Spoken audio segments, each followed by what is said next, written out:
What would it feel like to meet a complete stranger who sends you a picture of your great-great-grandparents that you never knew existed? How cool would that be? I'm going to give you some tips that you can participate in Relatives at RootsTech this year for the RootsTech 2024 conference, and maybe have some serendipity like that happen for you.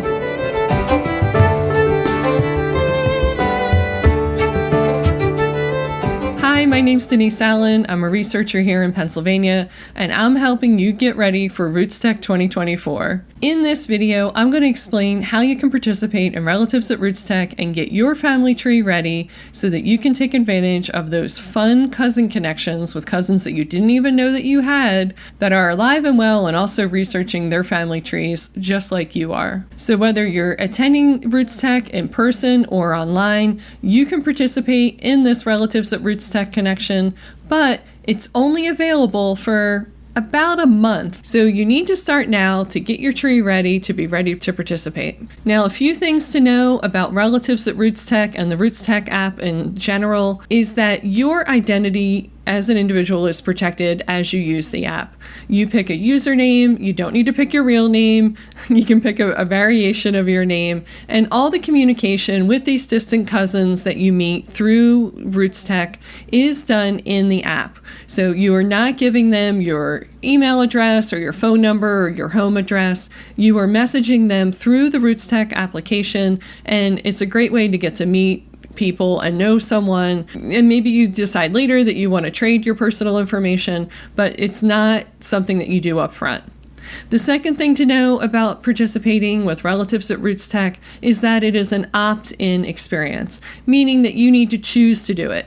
If you don't choose to do it, you're not going to make these connections. That's totally fine. No one's, you're not forced to do it. That's what it means to be an opt-in situation as opposed to an opt-out. So it is opt-in when the experience is available. If you're registered for RootsTech, which is absolutely step one, while also having a family tree on Family Search, you will get an email from Family Search to let you know that it's open, it's available, and then in 2 clicks, you'll be able to choose to opt in to Relatives at RootsTech. If you would like to get ready for RootsTech with me this year in 2024, check out this playlist of videos where I am walking through how to get ready for RootsTech.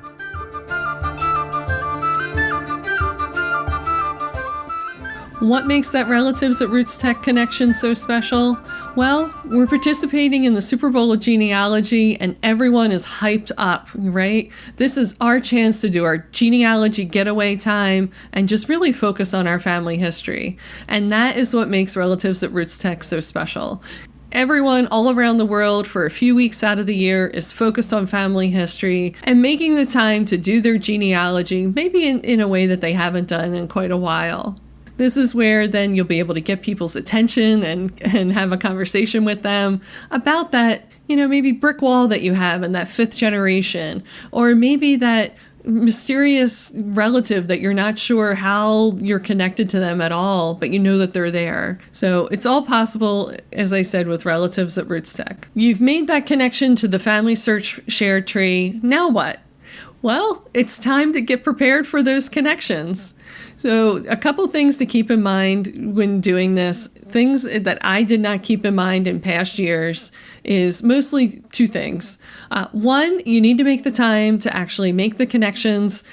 This means, again, taking out your calendar and booking an appointment with yourself to meet up with people through the RootsTech app, through the Family Search app. I know that sounds a little bit silly, make an appointment with yourself, but if your schedule is anything like mine, I get myself busy with 1,000 other things and don't realize, oh, it's time to make those connections. This is my only time of the year to do it. So go ahead and set aside an appointment with yourself.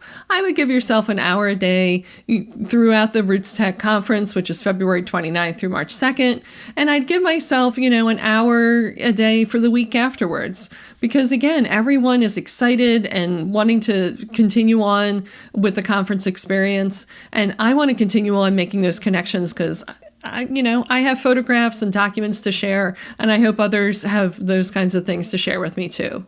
My second big mistake that I made with relatives at RootsTech in past years was mindset. I did not have a positive mindset and a forward-thinking mindset when I was thinking about this experience.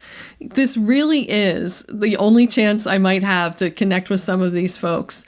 And I want to keep it in positive and encouraging. I want to stay focused on genealogy. I want to assume the best out of the situation.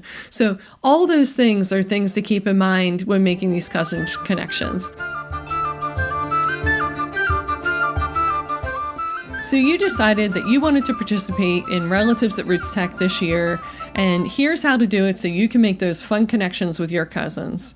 The first thing you need to know is with your Family Search account, you need to have a family tree on Family Search, but that family tree is a special kind of tree, and that it needs to be connected to the big Family Search shared tree.